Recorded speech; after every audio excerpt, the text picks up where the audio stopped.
मन को शांत और स्थिर करने के लिए भगवान कृष्ण ने बताए हैं 2 उपाय। किसी भी चीज को समझने के लिए सबसे पहले मन को शांत रखना चाहिए और फिर काम पर ध्यान देना चाहिए, क्योंकि हम मन से ही प्रश्न खोज लेते हैं और मन में ही जवाब देकर बैठ जाते हैं।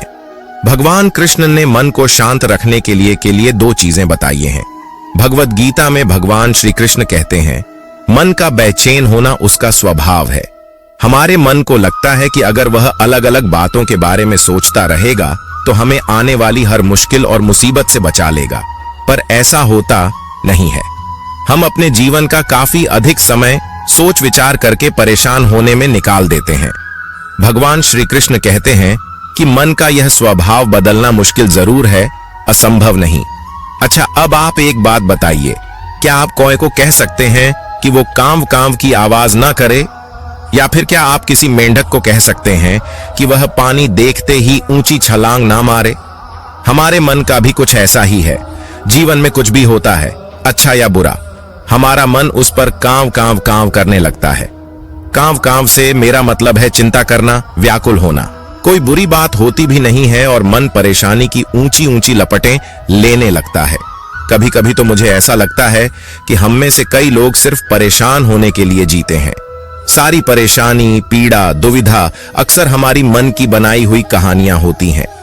भगवान श्री कृष्ण हमें हमारे मन को शांत और स्थिर करने के लिए 2 उपाय देते हैं।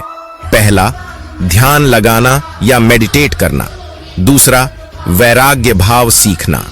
अब ध्यान या मेडिटेशन शब्द सुनते ही आप में से कई लोग कहेंगे कि आप आंख बंद कर सांसें अंदर बाहर नहीं ले सकते। यहां हम सब गलती कर बैठते हैं। मेडिटेशन या ध्यान का मतलब सिर्फ आंख बंद कर बैठना नहीं होता। मेडिटेशन का मतलब होता है अपना पूरा ध्यान किसी चीज पर लगाना और उसे हटने नहीं देना। अगर आप रोटी बना रहे हैं तो सिर्फ उस बात पर ध्यान दीजिए। अगर आप पिक्चर देख रहे हैं तो अपना पूरा ध्यान पिक्चर पर लगाएं। यह मत सोचिए कि पिक्चर देखकर आप अपना कितना वक्त बर्बाद कर रहे हैं। जब आप जीवन के हर छोटे बड़े काम को पूरे ध्यान से करते हैं तो आपका जीवन ही एक मेडिटेशन बन जाता है। ऐसे जीवन में शांति, स्थिरता, साहस और सफलता का होना अनिवार्य है। वैराग्य भाव, दूसरा उपाय। वैराग्य का अर्थ यह नहीं कि आप सब कुछ छोड़कर जंगल में जाकर बैठ जाएं। वैराग्य का सच्चा अर्थ है कि आप जो काम कर रहे हैं उसका क्या नतीजा या रिजल्ट निकलेगा उसकी चिंता ना करें। जैसे अगर आपने कोई इंटरव्यू दिया, आप यह कर सकते हैं कि पूरे मन से तैयारी करें और अपना बेस्ट देकर आ जाएं। वह नौकरी मिलना या ना मिलना आपके हाथ में नहीं है। इस नतीजे के पीछे अलग अलग चीजें हैं जो आपके बिल्कुल कंट्रोल में नहीं। तो जिस चीज के बारे में आप कुछ कर नहीं सकते उसके बारे में चिंता भी ना करें। यही वैराग्य का सच्चा मतलब होता है। और यही है भगवान श्री कृष्ण का दूसरा उपाय मन को चिंता की लपटों से बचाने का। याद रखिए, आप पूरे के पूरे इंसान हैं, समझदारी, संयम और कुशलता से भरे इंसान। आपका मन जब भी कौए की तरह अलग अलग बातों पर आपको परेशान करने लगे, तब अपने मन को भी प्यार से समझाइए और शांत कर लीजिए। बस अपने ऊपर विश्वास रखिए कि आप कभी अपना बुरा नहीं होने देंगे। भगवान श्री कृष्ण ने गीता में चिंता न करने की बात कही है। तुम क्या लेकर आए थे जो खो गया है? कर्म पर तुम्हारा अधिकार है, फल पर नहीं। चिंता समाधान की कुंजी है। चिंतन के पश्चात कार्य करने से सफलता मिलती है। चिंता मनुष्य का एक गंभीर विकार है। यह मनुष्य को अंदर ही अंदर जलाती है। यह किसी समस्या का समाधान नहीं है। एक सामान्य व्यक्ति अपने जीवन भर विभिन्न प्रकार की चिंताओं से युक्त रहता है। एक कहावत है कि चिंता चिता के समान है। चिंताग्रस्त व्यक्ति के लिए समस्याओं से लड़ रहना कठिन ही नहीं बल्कि असंभव हो जाता है। चिंता से व्यक्ति इतना तनावग्रस्त हो जाता है कि उसकी बुद्धि और विवेक दोनों नष्ट हो जाते हैं।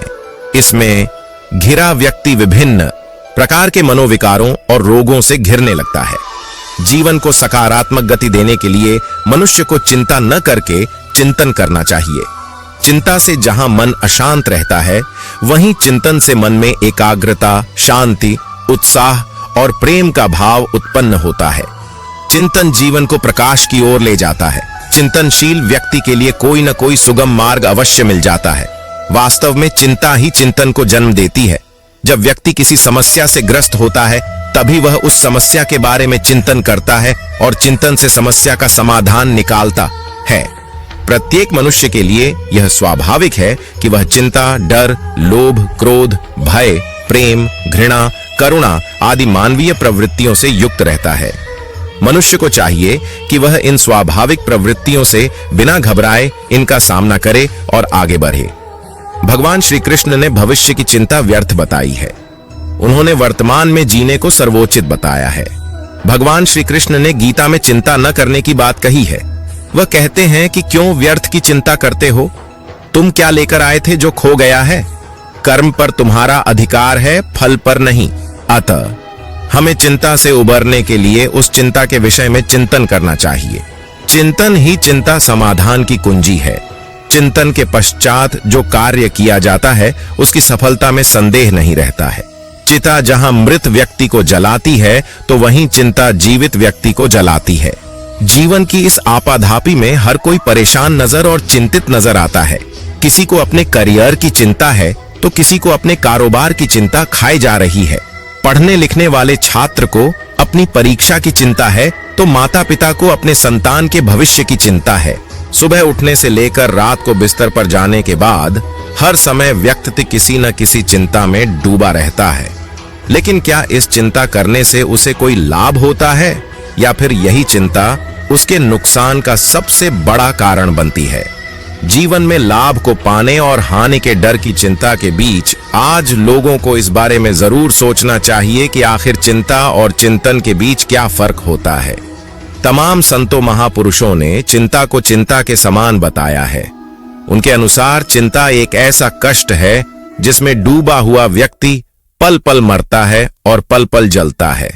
किसी चीज की चिंता व्यक्ति के दुख को कम नहीं करती है बल्कि उसके सुख को लूट लेती है। आइए चिंता और चिंतन के बीच का बड़ा फर्क जानने के लिए पढ़ते हैं सफलता के मंत्र। चिंता से कुछ हासिल नहीं होता है, लेकिन चिंतन करने से ऐसी कोई चीज नहीं है जिसे जीवन में न हासिल किया जा सके। चिंता और चिंतन में बहुत ज्यादा फर्क होता है। इन दोनों के बीच वही अंतर होता है जो एक आत्मविश्वास भरे स्वस्थ व्यक्ति और रोगी व्यक्ति के बीच होता है। जितना समय हम किसी काम को करने की चिंता में लगाते हैं, यदि हम उतना ही समय उस काम को करने में लगाएं तो यकीन माने व्यक्ति के जीवन में चिंता जैसी कोई चीज नहीं रह जाएगी। व्यक्ति के जीवन में काम कभी भी अधिक नहीं होता है। यह तो चिंता है जो उसे अधिक से अधिक बनाती ही जाती है। चिंता बिल्कुल शहद की मधुमक्खी की तरह होती है, जिसे जितना हटाओगे वह उतना ही चिपटती चली जाएगी। व्यक्ति को कभी भी भविष्य की चिंता नहीं करनी चाहिए, क्योंकि उससे उसके जीवन में कोई कार्य सिद्ध नहीं होता है। यदि किसी को चिंता ही करनी है तो उसे अपने चरित्र की चिंता करनी चाहिए। जहरीले सांप के काटने से मृत्यु हो जाती है, परंतु चिंता व्यक्ति को तिल तिल कर मारती है। उदास, चिंतित, अवसादग्रस्त व्यक्ति कुछ भी कर ले स्वयं को नष्ट कर लेता है। भगवान वाल्मीकि के इन कथनों से एक बात तो सुनिश्चित है कि चिंता मनुष्य के स्वास्थ्य के लिए अतीव हानिकारक होती है। चिंता किसी भी स्वस्थ व्यक्ति को रोगी बना सकती है। अतः चिंता मुक्त रहने के लिए आवश्यक है कि वर्तमान में जिएं, भूत भविष्य के बारे में सोचना बंद कर दीजिए। कार्य आरंभ करने से पहले सावधानी पूर्वक निर्णय लें। निर्णय लेने के बाद सभी चिंताओं से मुक्त होकर काम में जुट जाएं। व्यस्त